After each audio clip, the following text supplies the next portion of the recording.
Өздеріңіз білетіндей, биыл Қарасай ауданына 90 жыл толып отыр. Мерейлі мерекенің құрметіне орай, ауданда түрлі жұмыстар атқарылып жатса, соның бір ретінде Қаскелең өзенінің бойында орналасқан қаламыздағы мына бір саябақтың қайта жаңғырту жұмыстарын айтуға болады.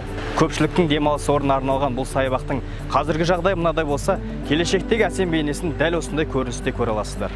Олай деуімізге негіз болып отырған BH-Транс жауапкершілігі шектеулі серіктестігінің ықпалы болып отыр десек артық айтқандық емес.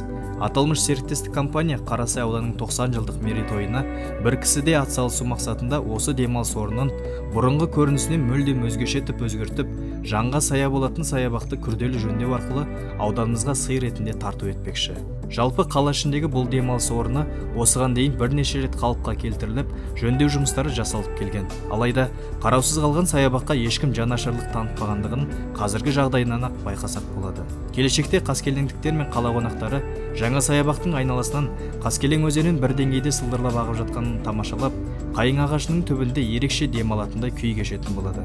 Одан бөлек қонақтарын арнайы күтетін дәмханалар мен түрлі аттракциондар тұрғызылып, ескі футбол, баскетбол алаңдары қайта жаңартылатын болады.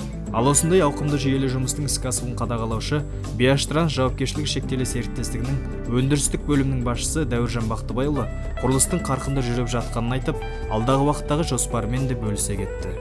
Мұнда енді қазір жұмыстарды тездету үшін бригада 2 сменттік бригада жұмыс істейді, күндізгі және түнгі жұмыстар болады. Жоспар бойынша осы алып отқан жеріміз 2 гектар жер, сол 2 гектар жерді бітірсек, болашақта егер бәрі дұрыс болып салынып отырса, рұқсат алып отырсақ, көпірдің арғы бетіне дейін жалғастырғымыз келіп отыр.